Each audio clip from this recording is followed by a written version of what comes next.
Hello दोस्तों, क्या आपके मन में बार बार गंदे और अश्लील विचार आते हैं?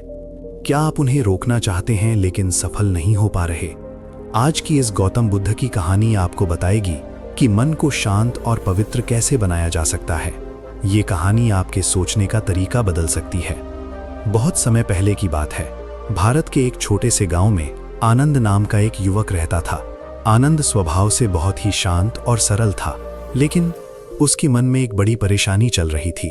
वो अक्सर अपने मन में आने वाले गंदे और अश्लील विचारों से बहुत परेशान रहता था। जितना वो उन विचारों को हटाने की कोशिश करता, वे उतने ही ज्यादा उसके मन में आते। धीरे धीरे आनंद को लगने लगा कि वो एक बुरा इंसान बनता जा रहा है। वो अपने आप से नफरत करने लगा था। एक दिन आनंद बहुत दुखी होकर जंगल की ओर चला गया। वो अकेले बैठकर रोने लगा और सोचने लगा कि आखिर वो अपने मन को कैसे शांत करे। तभी उसे कुछ लोगों की आवाज सुनाई दी। वे लोग भगवान गौतम बुद्ध के बारे में बात कर रहे थे। वे कह रहे थे कि बुद्ध के पास हर समस्या का समाधान है और उनके पास जाने से मन को शांति मिलती है। ये सुनकर आनंद के मन में उम्मीद की एक किरण जगी। उसने निश्चय किया कि वो बुद्ध से मिलकर अपनी समस्या बताएगा। आनंद कई दिनों तक यात्रा करता हुआ अंततः उस स्थान पर पहुंचा जहां गौतम बुद्ध अपने शिष्यों के साथ ठहरे हुए थे। वहां का वातावरण बहुत शांत और पवित्र था। पेड़ों की छाया में बैठे बुद्ध ध्यान में लीन थे। आनंद उनके पास गया और उनके चरणों में बैठ गया। बुद्ध ने धीरे से अपनी आंखें खोली और मुस्कुराते हुए आनंद की ओर देखा। उनके चेहरे की शांति देखकर ही आनंद का मन थोड़ा हल्का हो गया। बुद्ध ने बड़े ही स्नेह से आनंद से पूछा, वत्स, तुम बहुत परेशान दिखाई दे रहे हो। तुम्हारे मन में कौन सा दुख है? ये सुनते ही आनंद की आंखों से आंसू बहने लगे। उसने रुंधे गले से कहा, भगवान, मेरे मन में बहुत गंदे और अश्लील विचार आते हैं। मैं उन्हें रोकने की बहुत कोशिश करता हूँ, लेकिन वे बार बार लौट आते हैं। मुझे लगता है कि मैं पापी हूँ और मैं अपने मन को कभी शुद्ध नहीं कर पाऊंगा। कृपया मेरी सहायता करें। बुद्ध ने ध्यानपूर्वक उसकी बात सुनी और शांत स्वर में बोले, आनंद, तुम्हें क्या लगता है, आसमान में उड़ते बादलों को कोई रोक सकता है? आनंद ने कहा, नहीं प्रभु, बादल तो आते और जाते रहते हैं। बुद्ध मुस्कुराए और बोले, ठीक वैसे ही विचार भी बादलों की तरह होते हैं। वे आते हैं और चले जाते हैं। समस्या विचारों के आने में नहीं है। समस्या तब होती है जब तुम उन विचारों को पकड़कर बैठ जाते हो। आनंद थोड़ा चौंक गया। उसने पूछा, भगवान, मैं उन्हें पकड़कर कैसे बैठ जाता हूँ? बुद्ध ने पास रखे एक मिट्टी के घड़े की ओर इशारा किया और कहा, कल्पना करो कि ये घड़ा तुम्हारा मन है। अगर इसमें साफ पानी भरा हो और इसमें थोड़ा सा गंदा पानी डाल दे तो क्या होगा? आनंद ने कहा, घड़े का पानी गंदा हो जाएगा।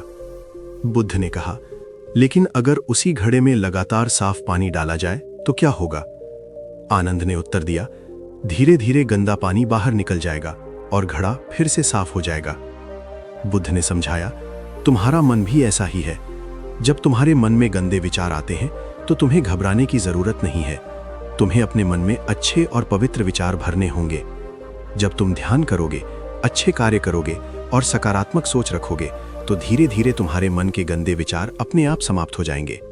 आनंद ने पूछा, लेकिन प्रभु, जब ये विचार अचानक आते हैं तब मैं क्या करूं? बुद्ध ने उसे जंगल में चलने के लिए कहा। वे दोनों धीरे धीरे जंगल में टहलने लगे। चलते चलते बुद्ध ने जमीन पर पड़े एक सूखे पत्ते को उठाया और उसे हवा में उछाल दिया। पत्ता हवा में उड़ते हुए दूर चला गया। बुद्ध ने कहा, जब भी तुम्हारे मन में बुरे विचार आएं, उन्हें इस पत्ते की तरह उड़ जाने दो। उनके पीछे मत भागो और ना ही उनसे लड़ो। बस उन्हें देखकर मुस्कुरा दो और अपने ध्यान को किसी अच्छे कार्य या ध्यान की ओर मोड़ दो। आनंद ने ध्यान से उनकी बात सुनी। बुद्ध उसे एक शांत झील के पास ले गए। झील का पानी बिल्कुल साफ था और उसमें आसमान का प्रतिबिंब दिखाई दे रहा था। बुद्ध ने एक पत्थर उठाकर झील में फेंका। पानी में लहरें उठने लगी और प्रतिबिंब टूट गया। बुद्ध ने कहा, जब तुम्हारे मन में अशांति और गंदे विचार आते हैं तो मन की झील में भी ऐसी ही लहरें उठती हैं। लेकिन अगर तुम शांत रहो और धैर्य रखो तो कुछ समय बाद पानी फिर से शांत हो जाता है। इसीलिए धैर्य और ध्यान ही मन को शांत करने का सबसे बड़ा उपाय है। आनंद को धीरे धीरे समझ आने लगा था। उसने बुद्ध से पूछा, क्या ध्यान करने से मेरे विचार पूरी तरह समाप्त हो जाएंगे? बुद्ध ने कहा, विचारों का आना स्वाभाविक है, लेकिन ध्यान तुम्हें ये सिखाएगा कि तुम उन विचारों के गुलाम न बनो। जब तुम अपने मन को नियंत्रित करना सीख जाओगे, तब कोई भी विचार तुम्हें परेशान नहीं कर पाएगा। इसके बाद बुद्ध ने आनंद को ध्यान करने की विधि सिखाई। उन्होंने कहा कि रोज सुबह और शाम शांत स्थान पर बैठकर अपनी सांसों पर ध्यान लगाओ। जब भी कोई विचार आए उसे पहचानो और बिना प्रतिक्रिया दिए उसे जाने दो। कुछ दिनों तक अभ्यास करने के बाद आनंद को अपने मन में बदलाव महसूस होने लगा। उसके भीतर शांति बढ़ने लगी और गंदे विचार धीरे धीरे कम होने लगे। एक दिन आनंद फिर बुद्ध के पास आया और बोला, भगवान, अब मेरे मन में पहले जैसी अशांति नहीं होती। जब भी कोई गलत विचार आता है मैं उसे जाने देता हूँ और अपने मन को शांत कर लेता हूँ। बुद्ध मुस्कुराए और बोले, वत्स, यही आत्मनियंत्रण है। मन को जीतना ही सबसे बड़ी विजय है। आनंद ने बुद्ध के चरणों में झुककर उनका धन्यवाद किया। अब वो पहले से ज्यादा खुश और शांत रहने लगा था। उसने गांव लौटकर लोगों को भी ध्यान और सकारात्मक सोच का महत्व समझाना शुरू कर दिया। धीरे धीरे गांव के कई लोग अपने जीवन में शांति और संतुलन महसूस करने लगे।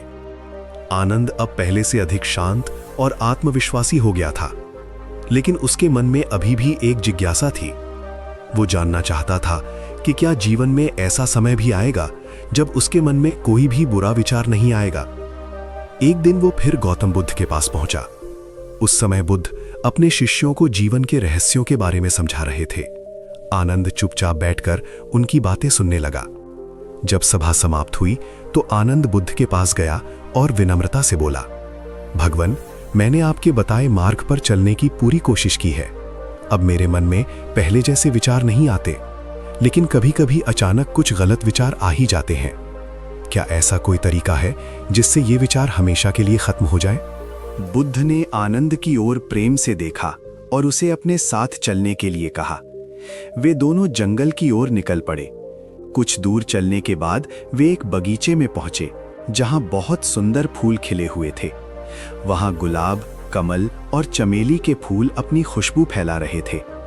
आनंद उस बगीचे को देखकर बहुत खुश हुआ।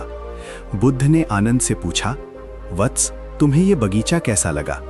आनंद ने कहा, भगवान, ये बहुत सुंदर है और यहाँ आकर मन को बहुत शांति मिल रही है। बुद्ध मुस्कुराए और बोले, अगर इस बगीचे में केवल फूल ही फूल होते और कोई कांटे ना होते तो क्या ये बगीचा उतना ही सुंदर होता? आनंद कुछ देर सोचने लगा और बोला, भगवान, शायद नहीं, क्योंकि फूलों की रक्षा करने के लिए कांटे भी जरूरी होते हैं। बुद्ध ने कहा, ठीक वैसे ही हमारे मन में अच्छे और बुरे दोनों प्रकार के विचार आते हैं। बुरे विचार हमें ये सिखाते हैं कि हमें किस रास्ते पर नहीं चलना चाहिए। अगर बुरे विचार कभी आए ही नहीं तो हम अच्छे और बुरे के बीच फर्क कैसे समझ पाएंगे? आनंद बुद्ध की बातों को ध्यान से सुन रहा था। बुद्ध ने आगे कहा, मन को पूरी तरह खाली करना या विचारों को खत्म करना संभव नहीं है, लेकिन यह संभव है कि तुम अपने मन के मालिक बन जाओ। जब तुम ये समझ जाओगे कि कौन सा विचार तुम्हारे लिए सही है और कौन सा गलत, तब तुम सही रास्ता चुन पाओगे। आगे चलते चलते वे एक नदी के किनारे पहुंचे। नदी का पानी तेज गति से बह रहा था। बुद्ध ने आनंद से कहा, इस नदी को ध्यान से देखो। आनंद नदी को देखने लगा। पानी लगातार बह रहा था और उसमें कई प्रकार की चीजें बहती हुई जा रही थीं। कुछ पत्ते थे, कुछ लकड़ियां थीं और कुछ कचरा भी बह रहा था।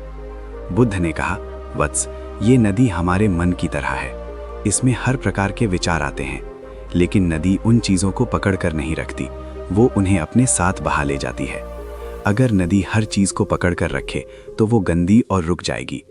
ठीक वैसे ही अगर तुम अपने मन में आने वाले हर विचार को पकड़ कर बैठ जाओगे तो तुम्हारा मन भी गंदा और अशांत हो जाएगा। आनंद को अब बुद्ध की बातों का गहरा अर्थ समझ आने लगा था। उसने कहा, भगवान, अब मुझे समझ आ रहा है कि मुझे विचारों से लड़ना नहीं चाहिए, बल्कि उन्हें जाने देना चाहिए। बुद्ध ने सिर हिलाते हुए कहा, हाँ वत्स, और इसके लिए तुम्हें अपने मन को व्यस्त और सकारात्मक कार्यों में लगाना होगा। खाली मन अक्सर गलत विचारों को जन्म देता है। जब तुम दूसरों की सेवा करोगे, अच्छे कार्य करोगे और अपने जीवन का उद्देश्य समझोगे, तब तुम्हारे मन में गलत विचारों के लिए जगह ही नहीं बचेगी। इसी दौरान वहां एक छोटा बच्चा रोता हुआ आया। उसके हाथ में एक टूटा हुआ खिलौना था। वो बहुत दुखी था क्योंकि उसका पसंदीदा खिलौना टूट गया था। बुद्ध ने बच्चे को अपने पास बुलाया और मुस्कुराते हुए उससे बात करने लगे। उन्होंने बच्चे को समझाया कि खिलौना टूटना जीवन का एक छोटा सा हिस्सा है और नई चीजें हमेशा पुरानी चीजों की जगह ले लेती हैं। कुछ ही देर में बच्चा शांत हो गया और मुस्कुराते हुए वहां से चला गया।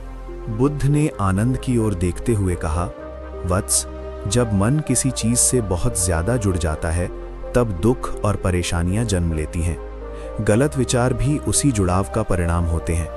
जब तुम अपने मन को संतुलित रखना सीख जाओगे तब कोई भी विचार तुम्हें परेशान नहीं कर पाएगा।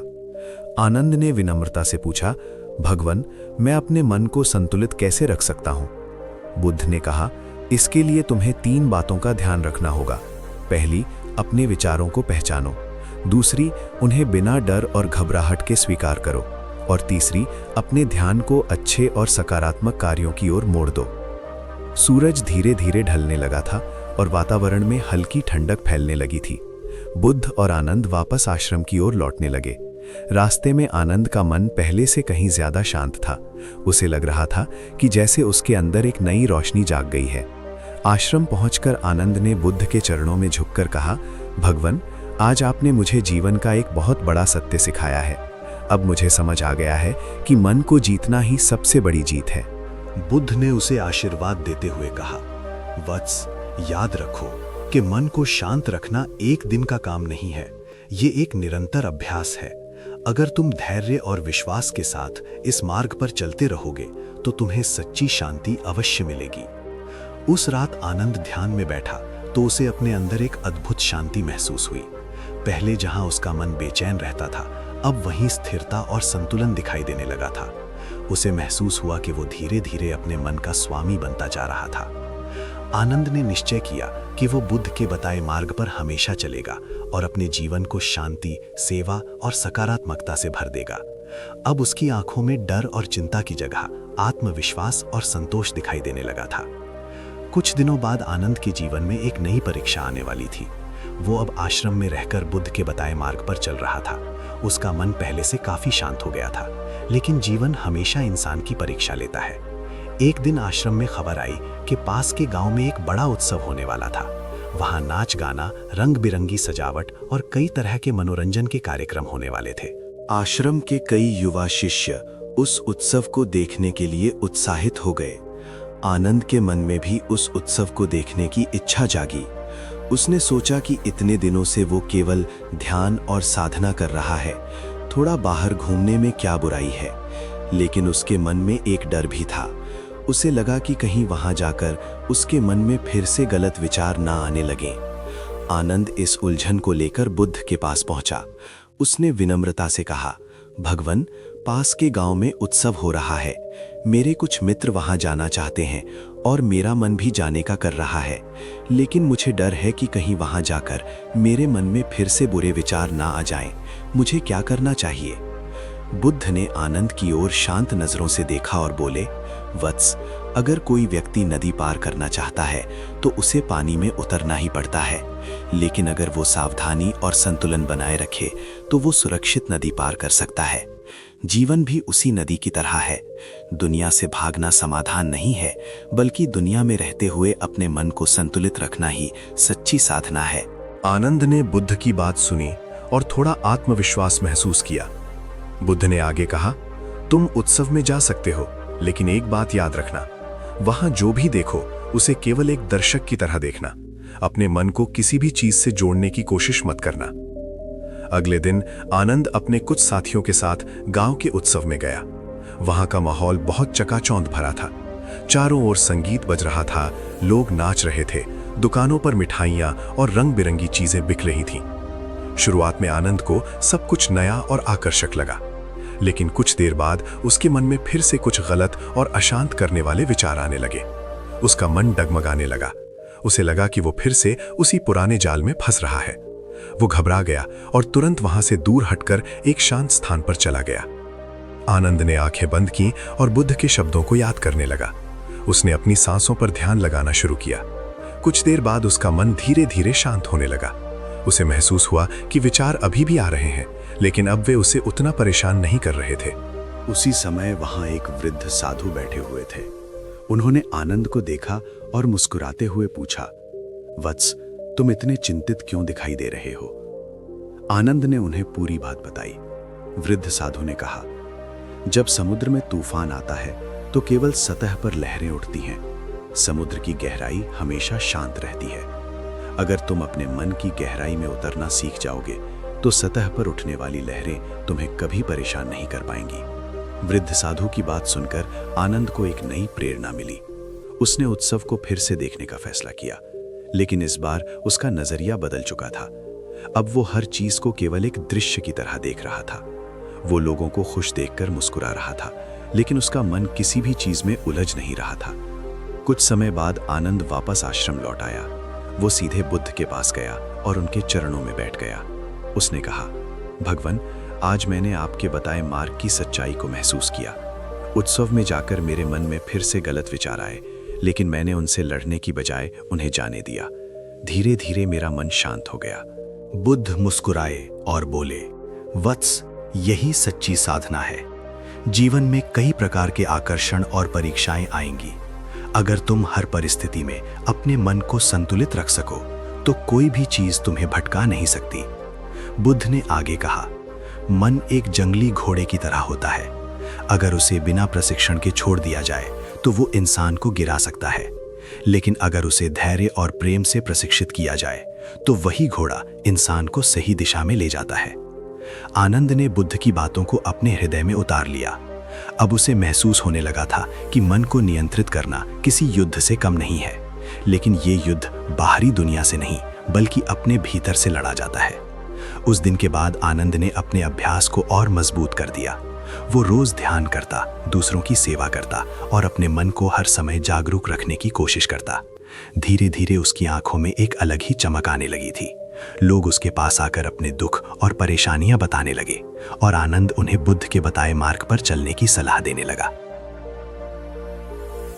अब आनंद को समझ आ गया था कि मन की शांति किसी एक जगह या परिस्थिति में नहीं मिलती, बल्कि ये इंसान के भीतर होती है। अगर इंसान अपने मन को समझ ले तो वो हर परिस्थिति में खुश और संतुलित रह सकता है। रात को जब आनंद ध्यान में बैठा तो उसे अपने अंदर पहले से कहीं ज्यादा स्थिरता महसूस हुई। उसे लगा जैसे उसके मन की सारी उलझनें धीरे धीरे सुलझती जा रही हैं और वो सच्ची शांति के मार्ग पर आगे बढ़ रहा था। समय धीरे धीरे बीत रहा था और आनंद अब आश्रम में सबसे अनुशासित और शांत शिष्यों में गिना जाने लगा था। उसकी आंखों में एक अलग ही स्थिरता दिखाई देती थी। लेकिन बुद्ध जानते थे कि साधना का मार्ग आसान नहीं होता। जब व्यक्ति आगे बढ़ता है तब जीवन उसकी और भी कठिन परीक्षा लेता है। एक दिन सुबह सुबह आश्रम में एक व्यक्ति घबराया हुआ आया। वो आनंद के गांव का ही रहने वाला था। वो हांफते हुए बोला, आनंद, तुम्हारे गांव में बहुत बड़ी समस्या खड़ी हो गई है। गांव के कुछ लोग आपस में लड़ रहे हैं। वहां का माहौल बहुत खराब हो गया है। लोग एक दूसरे के खिलाफ गंदी बातें कर रहे हैं और कई झगड़े हो चुके हैं। ये सुनकर आनंद का मन चिंतित हो गया। उसे अपने गांव की याद आने लगी। वो तुरंत बुद्ध के पास गया और बोला, भगवान, मेरा गांव संकट में है। वहां लोग एक दूसरे से घृणा करने लगे हैं। क्या मुझे वहां जाकर लोगों की सहायता करनी चाहिए? बुद्ध ने शांत स्वर में कहा, वत्स, अगर तुम्हारे भीतर शांति मजबूत हो चुकी है तो तुम दूसरों के जीवन में भी शांति ला सकते हो। लेकिन याद रखना, दूसरों के मन को बदलने से पहले तुम्हें हर परिस्थिति में अपने मन को स्थिर रखना होगा। आनंद ने बुद्ध के चरणों में झुककर आशीर्वाद लिया और अपने गांव की ओर निकल पड़ा। कई दिनों की यात्रा के बाद वो अपने गांव पहुंचा। वहां का माहौल देखकर वो दुखी हो गया। गांव के लोग छोटी छोटी बातों पर झगड़ रहे थे। कई लोग एक दूसरे के खिलाफ अपशब्द बोल रहे थे। हर व्यक्ति के चेहरे पर गुस्सा और अशांति दिखाई दे रही थी। आनंद ने सबसे पहले अपने घर जाकर अपने परिवार से मुलाकात की। परिवार वाले उसे देखकर बहुत खुश हुए, लेकिन उन्होंने भी गांव की खराब स्थिति के बारे में बताया। आनंद ने तय किया कि वो पूरे गांव के लोगों को एक साथ इकट्ठा करेगा और उनसे बात करेगा। अगले दिन उसने गांव के बीचों बीच एक सभा रखी। धीरे धीरे गांव के लोग वहां इकट्ठा होने लगे। कुछ लोग गुस्से में थे, कुछ लोग उत्सुक थे और कुछ लोग केवल ये देखने आए थे कि आनंद अब क्या कहेगा। आनंद ने शांत स्वर में कहना शुरू किया, मेरे प्रिय गांव वालों, मैं जब यहां से गया था तब ये गांव प्रेम और भाईचारे का प्रतीक था, लेकिन आज मैं यहां नफरत और अशांति देख रहा हूं। क्या आप जानते हैं कि ये सब कहां से शुरू होता है? ये सब हमारे मन से शुरू होता है। गांव के लोग ध्यान से उसकी बात सुनने लगे। तभी भीड़ में से एक व्यक्ति गुस्से में बोला, तुम्हें क्या पता हमारे दुख और परेशानियों के बारे में? जब कोई हमें अपमानित करता है तो गुस्सा आना स्वाभाविक है। आनंद ने मुस्कुराते हुए कहा, भाई, जब कोई आग जलाता है तो सबसे पहले वो खुद जलता है और फिर दूसरों को जलाता है। गुस्सा और नफरत भी उसी आग की तरह है। जब हम गुस्से में गलत बातें सोचते और बोलते हैं तो सबसे ज्यादा नुकसान हमारा ही होता है। लोग धीरे धीरे शांत होने लगे। आनंद ने आगे कहा, मैं भी कभी अपने मन के गलत विचारों से परेशान रहता था, लेकिन मैंने ये सीखा कि विचारों को रोकना संभव नहीं है, लेकिन उन्हें नियंत्रित करना संभव है। अगर हम अपने मन को सकारात्मक सोच और धैर्य से भर दें तो बुरे विचार अपने आप कम हो जाते हैं। इतना कहकर आनंद गांव के बाहर एक तालाब की ओर सभी लोगों को लेकर गया। तालाब का पानी थोड़ा गंदा था क्योंकि हाल ही में बारिश हुई थी और उसमें मिट्टी घुल गई थी। आनंद ने एक लाठी उठाई और पानी को हिलाने लगा। पानी और ज्यादा गंदा हो गया। फिर उसने लाठी हटाकर सभी से कहा, अब इस पानी को कुछ देर ऐसे ही छोड़ देते हैं। कुछ समय बाद पानी धीरे धीरे शांत हो गया और मिट्टी नीचे बैठने लगी। पानी फिर से साफ दिखाई देने लगा।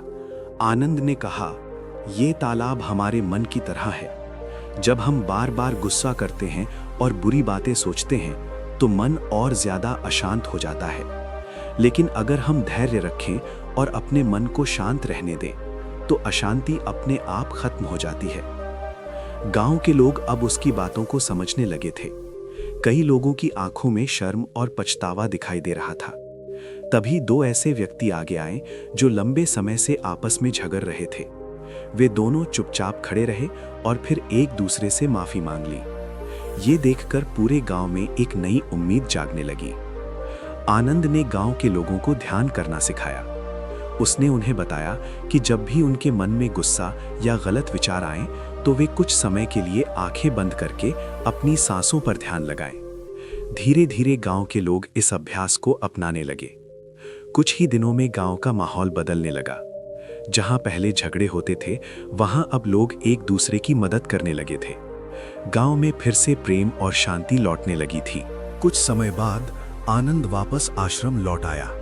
वो सीधे बुद्ध के पास गया और उन्हें सारी बातें बताईं। बुद्ध ने संतोष के साथ कहा, वत्स, अब तुमने सच्चे ज्ञान को केवल सीखा ही नहीं बल्कि उसे जीवन में उतारकर दूसरों तक पहुंचाया भी है।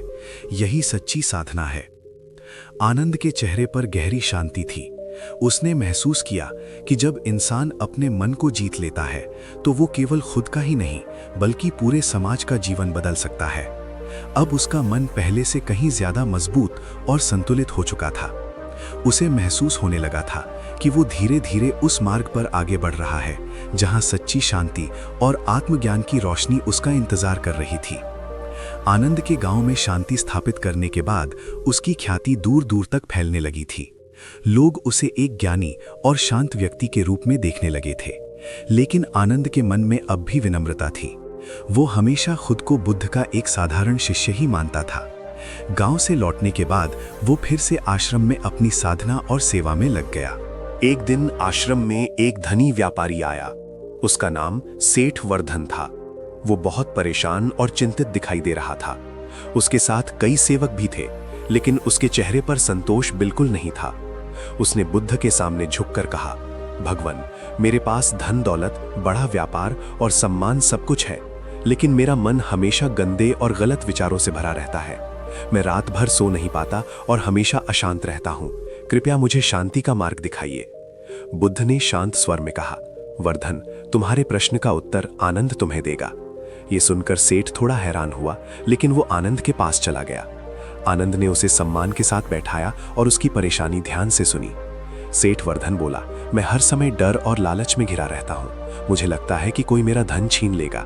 मेरे मन में कई बार गलत इच्छाएं और अश्लील विचार भी आते हैं। मैं इन सब से छुटकारा पाना चाहता हूँ, लेकिन जितना मैं उन्हें रोकने की कोशिश करता हूँ वे उतने ही बढ़ जाते हैं। आनंद कुछ देर शांत रहा और फिर बोला, सेठ जी, क्या आप मेरे साथ थोड़ी दूर चलेंगे? सेठ ने सहमति दी। आनंद उसे लेकर आश्रम के पास एक आम के बगीचे में गया। वहां कई पेड़ थे जिन पर पके हुए आम लगे हुए थे।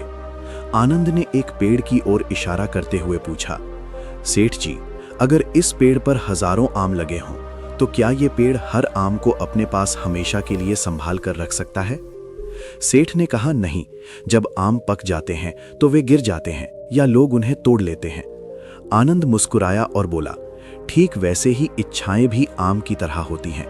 अगर इंसान हर इच्छा को पकड़कर रखना चाहता है तो उसका मन भारी और अशांत हो जाता है, लेकिन अगर वो समझ जाए कि इच्छाएं आकर चली जाती हैं तो मन हल्का और शांत रहता है। सेठ वर्धन ध्यान से उसकी बात सुन रहा था। तभी आनंद ने जमीन से एक मुट्ठी रेत उठाई और उसे कसकर पकड़ लिया। उसकी मुट्ठी से रेत बाहर गिरने लगी। आनंद ने कहा, देखिए सेठ जी, जब मैं रेत को कसकर पकड़ता हूं तो ये मेरे हाथ से निकल जाती है। फिर उसने अपनी मुट्ठी ढीली कर दी। अब रेत उसके हाथ में टिक गई। आनंद ने कहा, जब हम चीजों को बहुत ज्यादा पकड़ कर रखना चाहते हैं तब वे हमसे दूर हो जाती हैं, लेकिन जब हम उन्हें सहजता से स्वीकार करते हैं तब वे संतुलन में रहती हैं। यही नियम विचारों और इच्छाओं पर भी लागू होता है। सेठ वर्धन की आंखों में समझ की चमक आने लगी थी। उसने पूछा, लेकिन मैं अपने मन को कैसे शांत रख सकता हूं? आनंद उसे एक शांत स्थान पर ले गया जहां पक्षियों की मधुर आवाज सुनाई दे रही थी। उसने सेठ से कहा, अपनी आंखें बंद कीजिए और केवल अपनी सांसों को महसूस कीजिए। सेठ ने वैसा ही किया। शुरुआत में उसका मन इधर उधर भटकने लगा, लेकिन कुछ देर बाद उसकी सांसें धीमी और गहरी होने लगी।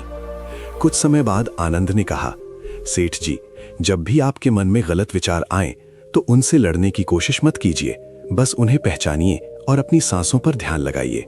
धीरे धीरे आपका मन शांत होने लगेगा। सेठ ने कई दिनों तक आश्रम में रहकर ध्यान और साधना का अभ्यास किया।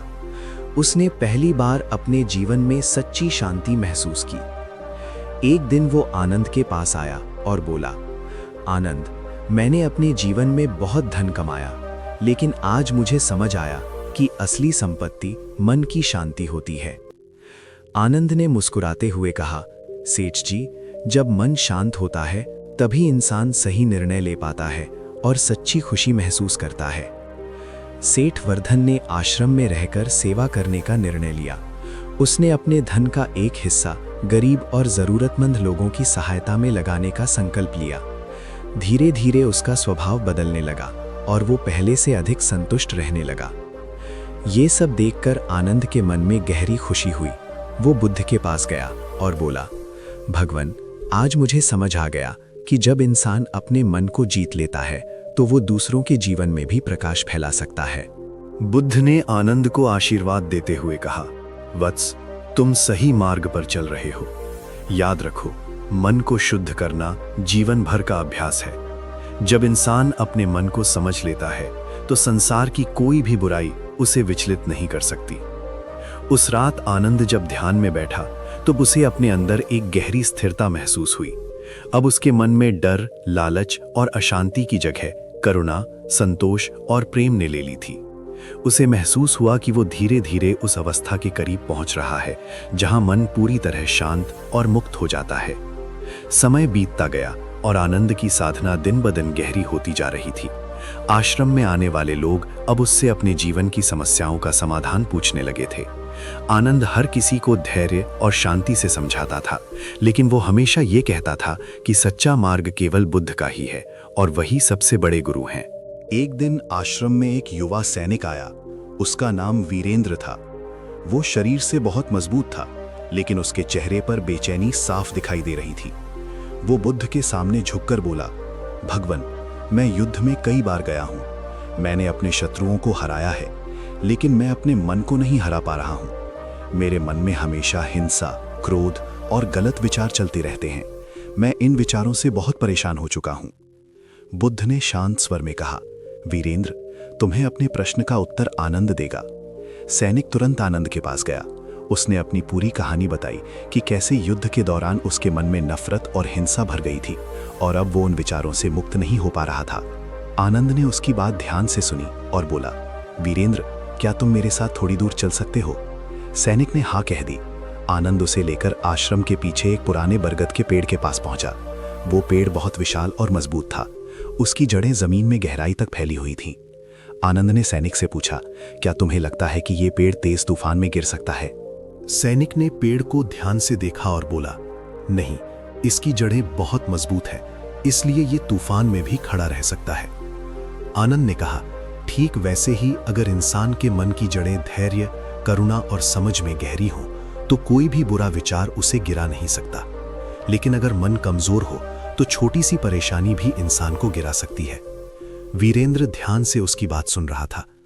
उसने कहा, लेकिन मेरे मन में जो हिंसा और क्रोध भरे हुए हैं उन्हें मैं कैसे निकालूं? आनंद सैनिक को पास ही बहती एक छोटी धारा के किनारे ले गया। धारा का पानी साफ और शांत था। आनंद ने अपने हाथ से पानी उठाकर सैनिक को दिखाया और कहा, अगर इस पानी में जहर मिल जाए तो क्या ये पानी पीने लायक रहेगा? सैनिक ने कहा, नहीं, ये खतरनाक हो जाएगा। आनंद ने कहा, ठीक वैसे ही क्रोध और हिंसा हमारे मन के पानी में जहर की तरह होते हैं। ये सबसे पहले हमें ही नुकसान पहुंचाते हैं। अगर तुम अपने मन को शुद्ध करना चाहते हो तो तुम्हें करुणा और क्षमा का अभ्यास करना होगा। वीरेंद्र ने आश्चर्य से पूछा, क्षमा? मैं अपने शत्रुओं को कैसे क्षमा कर सकता हूं? आनंद मुस्कुराया और बोला, क्षमा का मतलब ये नहीं कि तुम गलत काम को सही मान लो। क्षमा का मतलब ये है कि तुम अपने मन को नफरत के बोझ से मुक्त कर लो। जब तक तुम नफरत को पकड़े रखोगे तब तक तुम्हारा मन कभी शांत नहीं होगा। आनंद ने सैनिक को ध्यान की एक नई विधि सिखाई। उसने कहा, जब भी तुम्हारे मन में क्रोध या गलत विचार आए तो आंखें बंद करके उन लोगों के लिए भी शांति और सुख की कामना करो जिनसे तुम्हें गुस्सा है। शुरुआत में ये कठिन लगेगा, लेकिन धीरे धीरे तुम्हारा मन हल्का होने लगेगा। वीरेंद्र ने आश्रम में रहकर कई दिनों तक इस अभ्यास को किया। शुरुआत में उसका मन बार बार भटकता था, लेकिन धीरे धीरे उसके भीतर बदलाव आने लगा। उसके चेहरे की कठोरता कम होने लगी और उसकी आंखों में शांति दिखाई देने लगी। एक दिन वीरेंद्र आनंद के पास आया और बोला, आनंद, मैंने आज अपने जीवन में पहली बार अपने शत्रुओं के लिए भी शांति की कामना की है। ऐसा करने के बाद मेरे मन से एक भारी बोझ उतर गया है। अब मुझे महसूस हो रहा है कि सच्ची जीत दूसरों को हराने में नहीं बल्कि अपने मन को जीतने में होती है। आनंद ने संतोष के साथ कहा, वीरेंद्र, यही सच्चा साहस है। जो व्यक्ति अपने मन के क्रोध और गलत विचारों पर विजय पा लेता है वही असली योद्धा होता है। कुछ समय बाद वीरेंद्र आश्रम से विदा लेकर अपने जीवन में लौट गया, लेकिन अब उसका स्वभाव पूरी तरह बदल चुका था। वह लोगों के साथ प्रेम और धैर्य से व्यवहार करने लगा था। ये सब देखकर आनंद का मन और भी प्रसन्न हो गया। वह बुद्ध के पास गया और बोला, भगवान, अब मुझे समझ आ गया है कि मन को शुद्ध करना केवल खुद के लिए नहीं बल्कि पूरे संसार के लिए आवश्यक है। बुद्ध ने शांत मुस्कान के साथ कहा, वत्स, जब एक इंसान अपने मन को जीत लेता है तो वह अनगिनत लोगों के जीवन में प्रकाश फैला सकता है। यही सच्चा धर्म और सच्चा ज्ञान है। उस रात आनंद जब ध्यान में बैठा तो उसे अपने अंदर एक गहरी और अडिग शांति महसूस हुई। उसे लगा जैसे उसके मन की सारी उलझनें धीरे धीरे समाप्त हो रही हैं और वो सच्चे आत्मज्ञान की ओर बढ़ रहा है। समय के साथ आनंद की साधना और भी गहरी होती चली गई। अब वो केवल बुद्ध का शिष्य ही नहीं रहा था बल्कि कई लोगों के लिए प्रेरणा का स्रोत बन चुका था। उसके भीतर करुणा, धैर्य और संतुलन इतना बढ़ चुका था कि जो भी उसके पास आता उसे मन की शांति का अनुभव होने लगता। लेकिन जीवन की सबसे बड़ी परीक्षा अभी बाकी थी। एक दिन बुद्ध ने सभी शिष्यों को एकत्र किया। उनका चेहरा सामान्य से अधिक गंभीर दिखाई दे रहा था। उन्होंने शांत स्वर में कहा, वत्सों, संसार में हर चीज परिवर्तनशील है। जो जन्म लेता है उसका अंत भी निश्चित है। मेरा शरीर भी अब अधिक समय तक इस संसार में नहीं रहेगा। ये सुनते ही सभी शिष्य दुखी हो गए। आनंद का हृदय भी कांप उठा। वो बुद्ध के सबसे करीब रहने वाला शिष्य था। उसने हमेशा बुद्ध को अपने जीवन का आधार माना था। उसके मन में डर और दुख की लहर उठने लगी। सभा समाप्त होने के बाद आनंद अकेले बैठकर रोने लगा। उसके मन में कई विचार आने लगे। उसे लगा कि अगर बुद्ध इस संसार से चले गए तो वो कैसे अपने मन को संभाल पाएगा। इतने वर्षों की साधना के बाद भी उसके भीतर दुख और डर जाग गया था। कुछ समय बाद बुद्ध स्वयं आनंद के पास आए। उन्होंने देखा कि आनंद बहुत व्याकुल है। बुद्ध ने प्रेम से पूछा, वत्स, तुम इतने दुखी क्यों हो? आनंद रोते हुए बोला, भगवान, आपने मुझे जीवन का सही मार्ग दिखाया है। अगर आप इस संसार से चले गए तो मैं किसके सहारे इस मार्ग पर चलूंगा? मुझे डर है कि कहीं मैं फिर से अपने मन के भ्रम में न फंस जाऊं। बुद्ध ने आनंद के सिर पर हाथ रखते हुए कहा, वत्स, क्या तुमने अब तक जो सीखा है वो केवल मेरे होने पर ही काम करेगा? क्या तुमने अपने मन को समझना नहीं सीखा? आनंद कुछ देर शांत रहा। बुद्ध उसे लेकर पास ही एक दीपक के पास गए। दीपक की लौ धीरे धीरे जल रही थी। बुद्ध ने कहा, आनंद, अगर ये दीपक किसी दूसरे दीपक को जलाता है तो क्या पहले दीपक की रोशनी कम हो जाती है? आनंद ने कहा, नहीं भगवन, दोनों दीपक बराबर रोशनी देते हैं। बुद्ध मुस्कुराए और बोले, ठीक वैसे ही ज्ञान भी होता है। मैंने तुम्हें केवल मार्ग दिखाया है, लेकिन उस मार्ग पर चलना तुम्हारा कार्य है। अब तुम्हारे भीतर ज्ञान का दीपक जल चुका है, तुम्हें बाहरी सहारे की जरूरत नहीं है। आनंद की आंखों में आंसू थे, लेकिन अब उनमें समझ की चमक भी दिखाई दे रही थी। बुद्ध ने आगे कहा, वत्स, याद रखो कि मन में आने वाले गंदे, अशांत या अश्लील विचार केवल छाया की तरह होते हैं। अगर तुम प्रकाश की ओर ध्यान रखोगे तो छाया अपने आप पीछे रह जाएगी। कुछ दिनों बाद वो समय भी आ गया जब बुद्ध ने इस संसार को अलविदा कहा। सभी शिष्य दुख में डूब गए थे। आनंद का हृदय भी भारी था, लेकिन इस बार वो पूरी तरह टूट नहीं गया। उसने बुद्ध के शब्दों को याद किया और ध्यान में बैठ गया। ध्यान करते समय उसके मन में बुद्ध की हर शिक्षा एक एक करके सामने आने लगी। उसे याद आया कि विचार बादलों की तरह आते जाते हैं। उसे याद आया कि मन नदी की तरह होता है जिसमें हर चीज बह जाती है। उसे याद आया कि सच्ची जीत अपने मन को जीतने में होती है। धीरे धीरे आनंद का दुख शांत होने लगा। उसके भीतर एक गहरी स्थिरता जाग गई। उसे महसूस हुआ कि बुद्ध कहीं गए नहीं हैं, बल्कि उनकी शिक्षा उसके भीतर जीवित है। कुछ समय बाद आनंद ने तय किया कि वो बुद्ध की शिक्षाओं को दूर दूर तक फैलाएगा। वो गांव-गांव जाकर लोगों को मन को नियंत्रित करने और ध्यान करने का मार्ग सिखाने लगा। जहां भी वो जाता, लोग उसके शांत स्वभाव और मधुर वाणी से प्रभावित हो जाते। एक दिन एक युवक आनंद के पास आया और बोला, गुरुजी, मेरे मन में बहुत गंदे और गलत विचार आते हैं। मैं उनसे परेशान हो चुका हूं। क्या मैं कभी शांति पा सकूंगा?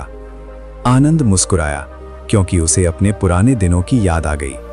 उसने युवक को पास बैठाया और कहा, वत्स, विचारों का आना तुम्हारी गलती नहीं है, लेकिन उन विचारों को पकड़ कर रखना तुम्हारी कमजोरी बन सकता है। अगर तुम धैर्य और ध्यान का अभ्यास करोगे तो तुम्हारा मन धीरे धीरे शांत हो जाएगा। युवक ने पूछा, क्या यह संभव है कि मन पूरी तरह शांत हो जाए? आनंद ने आकाश की ओर देखते हुए कहा, जब हवा तेज चलती है तो झील का पानी हिलता है, लेकिन जब हवा शांत हो जाती है तो झील में आकाश साफ दिखाई देता है। मन भी उसी झील की तरह है। जब तुम धैर्य और जागरूकता का अभ्यास करोगे तो तुम्हारे मन में भी शांति और स्पष्टता दिखाई देने लगेगी। धीरे धीरे आनंद एक महान गुरु बन गया। उसने अपना पूरा जीवन लोगों को मन की शांति और आत्मज्ञान का मार्ग सिखाने में लगा दिया। अब उसके चेहरे पर वही शांति और तेज दिखाई देता था जो कभी बुद्ध के चेहरे पर दिखाई देता था। समय के साथ आनंद भी वृद्ध हो गया। एक दिन वो ध्यान में बैठा हुआ था। उसके चेहरे पर गहरी मुस्कान थी। उसे महसूस हो रहा था कि उसका मन पूरी तरह शांत और मुक्त हो चुका है। उसने अपनी आंखें बंद की और गहरी शांति में लीन हो गया। इस कहानी से हमें ये शिक्षा मिलती है कि मन में गंदे, अश्लील या गलत विचार आना स्वाभाविक है, लेकिन अगर हम उन्हें पकड़कर ना रखें और धैर्य, ध्यान और सकारात्मक सोच का अभ्यास करें तो हम अपने मन को शांत और पवित्र बना सकते हैं। सच्ची शांति बाहर नहीं, बल्कि हमारे भीतर ही मौजूद होती है। जब इंसान अपने मन को समझ लेता है तो वो जीवन के हर दुख और परेशानी से ऊपर उठ सकता है। अगर आपको ये कहानी पसंद आई हो तो वीडियो को लाइक जरूर करें, चैनल को सब्सक्राइब करें और बेल आइकन दबाना ना भूलें। ऐसी ही प्रेरणादायक और जीवन बदल देने वाली कहानियों के लिए हमारे चैनल से जुड़े रहें। धन्यवाद।